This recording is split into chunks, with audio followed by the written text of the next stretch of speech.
Yo quiero la primera línea de toda la juventud colombiana, millones y millones.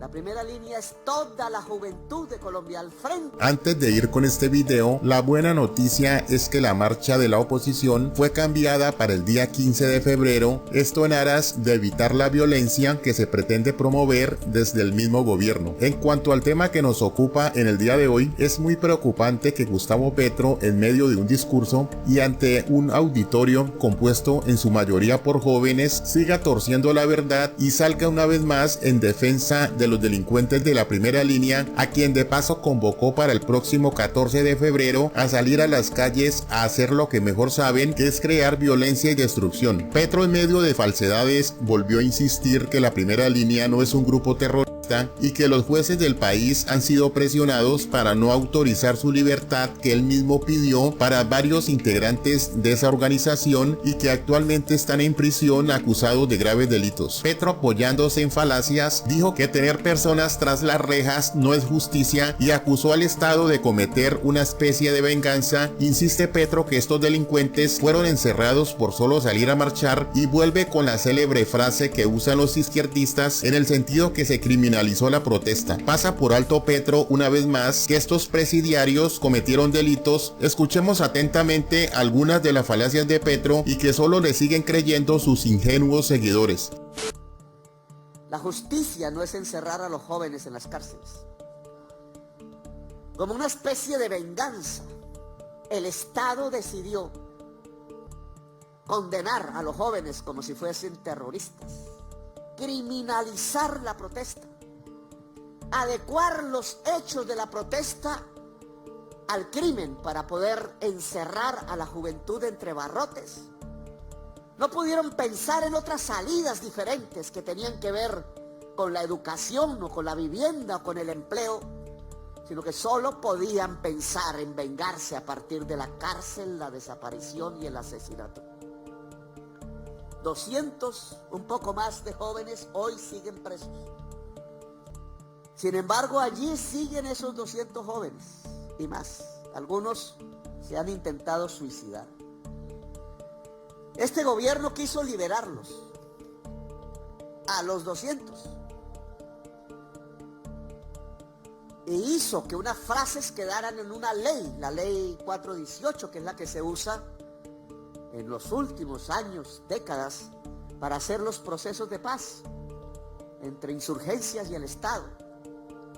Y allí creamos en un párrafo la existencia de algo que en realidad no debería estar en esa ley, pero que por criminalizar la protesta social tocó poner allí, y es que hay presos sociales en Colombia, presos por protestar. Y pusimos allí el mecanismo para liberar esas personas, transformándolos en voceros de paz. Y nos dedicamos a expedir las resoluciones que le pedían a la justicia colombiana liberar a los voceros de la paz juveniles para que nos ayudaran a un programa que en este año va a comenzar. 17 alcanzamos a pedir y solo liberaron a 4. Por una circunstancia que a mí me parece una profunda equivocación, se impartió la instrucción para que en esas audiencias se le dijera a los jueces que si liberaban a los jóvenes cometían un prevaricato. Presionaron a los jueces para que no liberaran a los jóvenes y empezaron a negar las libertades una tras otra, una tras otra.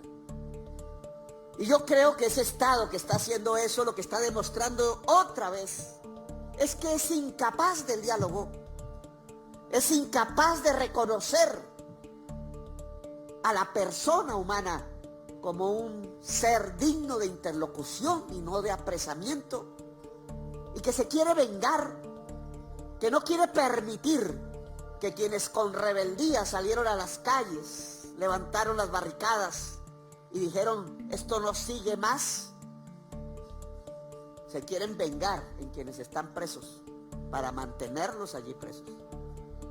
quienes asesinaron a los jóvenes están saliendo libres y los jóvenes se están quedando presos. Eso se llama injusticia y es propulsada por sectores del Estado. Y cuando el Estado construye injusticia, construye violencia, destruye la idea de la nación y el concepto mínimo de la democracia. Yo le digo a esos sectores estatales desde aquí, entre los jóvenes de Siloé y de las laderas de Cali, que no sigan en ese camino, que permitan la reconciliación de una parte de la sociedad con el resto de la sociedad y con el Estado, y podamos abrir unos caminos que sí les hemos llamado la paz total, porque es que la paz total no se hace simplemente con gente que anda armada en las noches por las trochas, sino que se hace es con la sociedad. Si la paz no es con la sociedad, no hay paz. Y la paz con la sociedad implica cambios, claro que sí. Implica transformaciones, implica diálogos y pactos para poderlas hacer. No barrotes, no cárceles. Yo quiero la primera línea de toda la juventud colombiana, millones y millones. La primera línea es toda la juventud de Colombia al frente de la sociedad para cambiarla. Porque no hay nadie más que se pueda beneficiar más que la propia juventud que va a vivir este país cuando nosotros ya no estemos. Pero, ¿por qué le insisto en eso, por qué se la juega el gobierno y directamente el presidente Gustavo Petro? ¿Por qué es tan importante para él que los miembros de la primera línea estén en libertad? ¿Por qué se la juega a fondo por ellos? Primero porque fue su promesa, expuso la vida de estos muchachos, expuso la libertad de estos muchachos, por eso llora alias 19, por eso siente que no es posible lo que le está sucediendo. No pensaron que había capacidad en la misma policía y en la fiscalía de lograr las condenas a estos bandidos delincuentes protegidos desde la campaña de Petro y ahora en gobierno.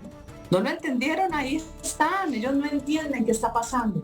Hay una exigencia porque de lo contrario, ya amenazó el abogado de alias 19, vamos a contar la verdad. Yo quiero conocer esa verdad. Es más, deberíamos proponerle a los arrepentidos de la primera línea y a aquellos que han dejado embalados que seguramente no tendrán ni abogado, que les ayudamos, pero que cuenten, que nos cuenten a la mayoría de los colombianos qué hubo detrás. Eso hay que destaparlo.